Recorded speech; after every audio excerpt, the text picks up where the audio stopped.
So how do you feel when you're driving this? Well, you get a lot of comments and waves and whistles and thumbs up. A lot of people, and a lot of bewildered faces too, because a lot of people don't have any idea what it is. Yeah. And people that do know that it's an Edsel are like, oh my God, I haven't seen one of them in 40 years. Yeah. So it's kind of fun. Hi, I'm Lou. Another episode of My Car Story. I just flew into Arizona and I called up my friend Buzz. Buzz, good to see you. Welcome to Arizona, Lou. And in Arizona, the reason why I stopped by Buzz's house first, well, you'll see why. He's got a great car. So with that being said, Buzz, I've been looking forward to seeing your car, and here it is. So what do you have here today, Buzz? This is my 1959 Edsel Corsair Convertible. It was the top of the line Edsel back in '59. And why an Edsel out of all the cars in the world out there? What made you say, you know what, I think I need an Edsel? I like the orphan cars, the oddball cars, the cars you don't see at every cruise night, and just got it in my head that I wanted to own an Edsel, and joined the club, and through the club I found this one available from a member in Nebraska, and bought it sight unseen, had it shipped down here, and I've been enjoying it for the last 6 years.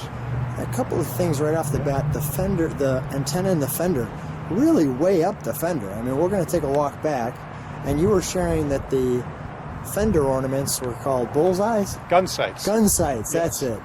Gun sights. So let me take an overall look at the car. We've got the sun hitting it just right so you can enjoy that. I'm going to kind of get you there. Just let that sit in for a moment. Now, as you can see, well up the fender is the antenna. And the interesting thing, too, now this is the Corsair you were showing. What's the difference? There's two levels. The Ranger was the other Edsel model in '59. That was the base model. Then the fancier one with more trim and fancier interior and some extra standard options was the Corsair. And that's what we have here. Obviously, the convertible. Let me show you one thing that's very unique to the '59 Edsel. Is I can't think of any other car that has the name of the car crossing over between the door and the front quarter. Right. That is so unusual. It had to be a real pain for the assembly people to get all those letters perfectly straight and equal distance. Yeah, it's rarely on the door, usually on the fender. Right. Yeah, you're right. Yeah. And even like, we've got some pretty good sun hitting that, so you could see the light kind of coming through there. Optional Edsel spinner wheel covers. The optional Edsel spinner covers. Tell me what this is right here, this little... These are called wind wings. This is an aftermarket option. They were popular back in the 50s. Allegedly, they kept the wind from whipping around into your face as you're driving down the road. Not sure if they really do that, but I think they look cool, so I like them. And they look good on the red car, no doubt about that. And let me walk around this way for a moment. One of the things with the Edsel was obviously the grill here. They said it made the car look like it was sucking a lemon. Yeah, it was called the horse collar grill, and the horse collar grill. It was very controversial. Some people liked it, most people didn't. But, you know, nowadays the grills on cars are so ugly, I think this is really attractive. And again, it gets better with age. I mean, if people didn't like it then, now it's turning everybody's head when we drove it over here, that's for sure. Well, one of the edicts... You're a big guy. Can you get your hand actually to that mirror, or is there a toggle inside the car? No, you have to have long arms. So, okay, this is and good, open the good door car a little for you. bit to reach out to adjust the mirror. Okay, all right, got it. And you were sharing that the Corsair has the inserts here. I want to show people the back. Interesting, too, with the exhaust, as you'll see here, is the... I have chrome extensions on it, but the Edsel dual exhaust did come out to the corners of the car. And in '59, it's got a little bit of the tail wings to it. I really like the taillights on the car. It kind of looks like a spaceship or a robot or something like that. It's very space age looking, which was popular back in the 50s. I'm going to get a better look at the back end of the car because we're going to drive it besides just hear it, and then we'll put the sun in the back of the car. Let's take a look at the interior. You know what? I might do the interior when we're going the other way too because the sun will be in the interior. Let's pop the hood for a moment. Okay. Because the hood, we've got the sun right on it.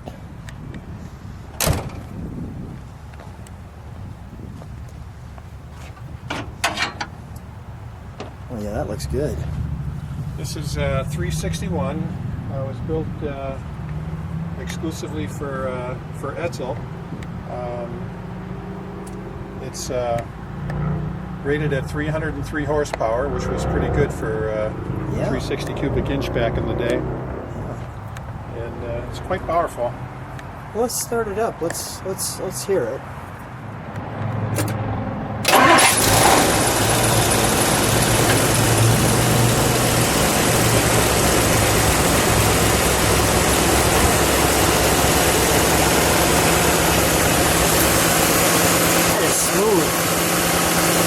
Originally a California car, Yeah. and this was their pollution control system back in 1959. It had a breather tube that went from the valve cover to the air cleaner to recirculate some of the exhaust fumes back into the carburetor.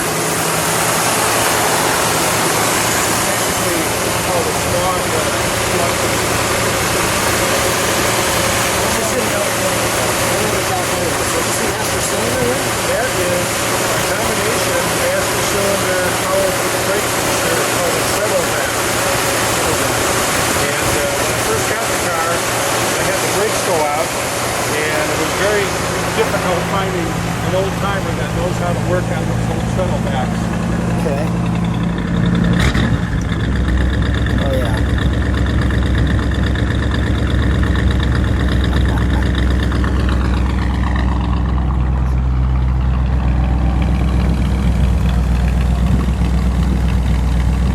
That sounds good.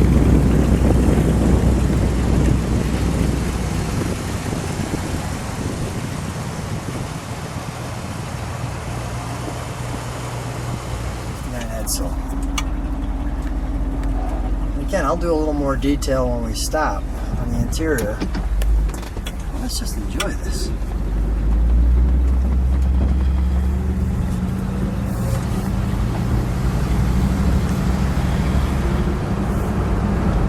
So how do you feel when you're driving this? Well, you get a lot of comments and waves and whistles and thumbs up. A lot of people, and a lot of bewildered faces too, because a lot of people don't have any idea what it is. Yeah. And people that do know that it's an Edsel are like, oh my God, I haven't seen one of them in 40 years. Yeah. So it's kind of fun. No doubt.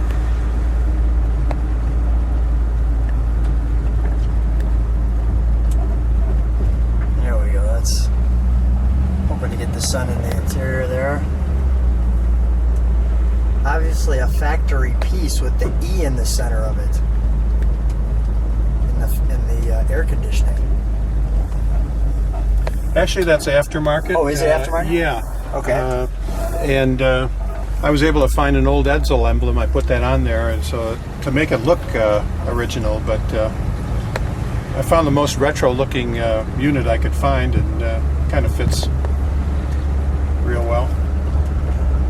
Now you said the 58s had the push button. Yeah, the 58s had the push button right in the steering wheel hub, and it was an electronic push button, and they had a lot of trouble with the connectors on it, especially under the car in the transmission. They would get damp from the rain getting splashed on them, and they would malfunction. It was one of the big raps on the 58 Edsels. People had a lot of trouble with that. It's called Teletouch, and that's why it only lasted 1 year. 59 they dropped that and went to a traditional gear shift lever. the Teletouch. Interesting how everything's got a little name to it.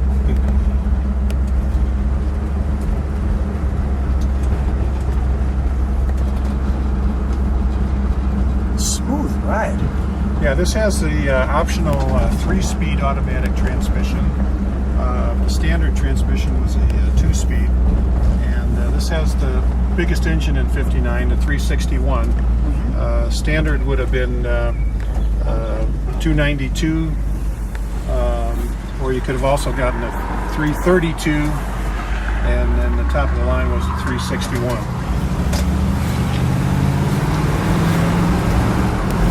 Pickup.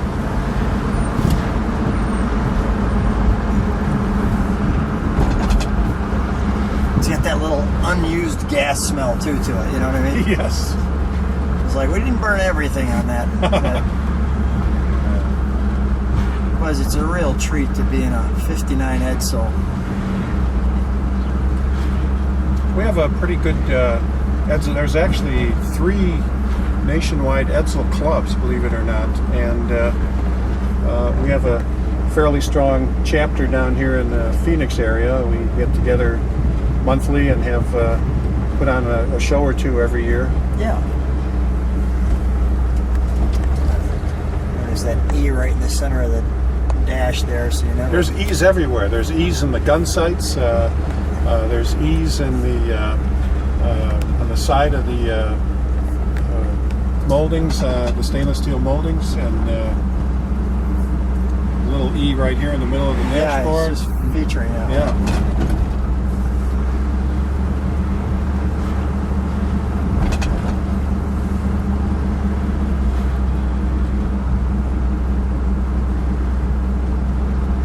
Everyone should cruise around on Edsel for a little while. No doubt.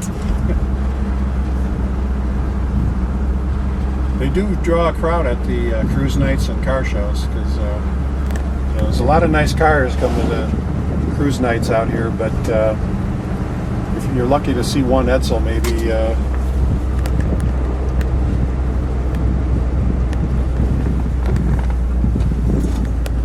I see it's got the power windows here. There's the options. yeah, we've got pretty much full power. We've got power windows, power seats, power steering, power brakes, power top. Virtually all the power options you could get.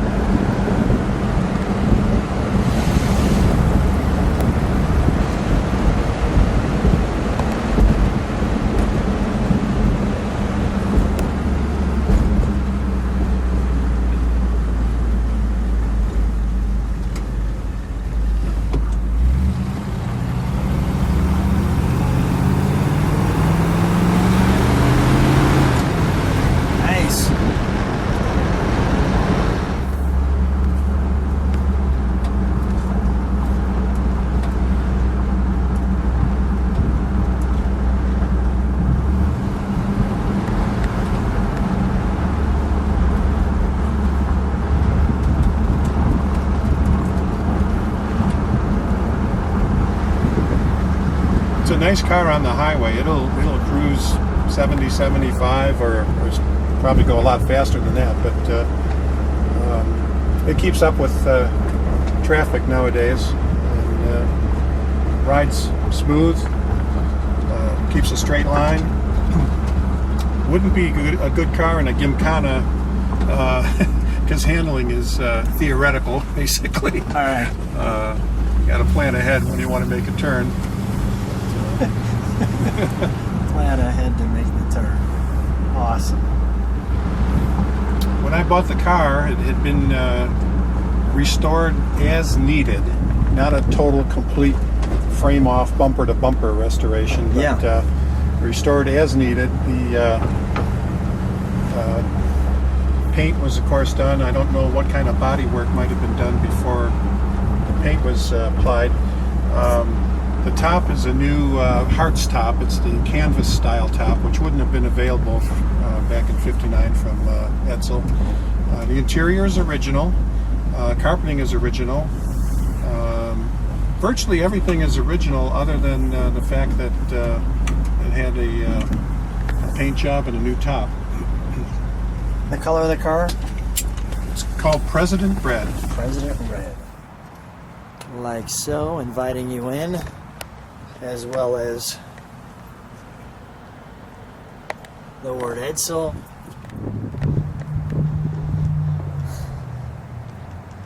Is that a lightning strip, Buzz, that I see down there? That's actually a static strip. A static strip. They were popular back in the 50s and 60s, and what they do is they help disperse the static electricity that builds up on the tires and on the car. And I find that it helps keep dust from building up on the car. Because, Really? we have a lot of dust out here, and the static electricity that builds up when you're driving just acts like a magnet. The car gets dusty very quickly, and static strips help to dissipate that. A good tip for those who need to know that. Did not know that. The car was built in the Ford plant in Louisville, Kentucky. All the 59 Edsels were built in the same plant.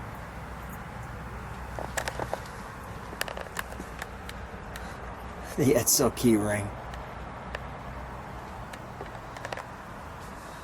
That is great. Okay.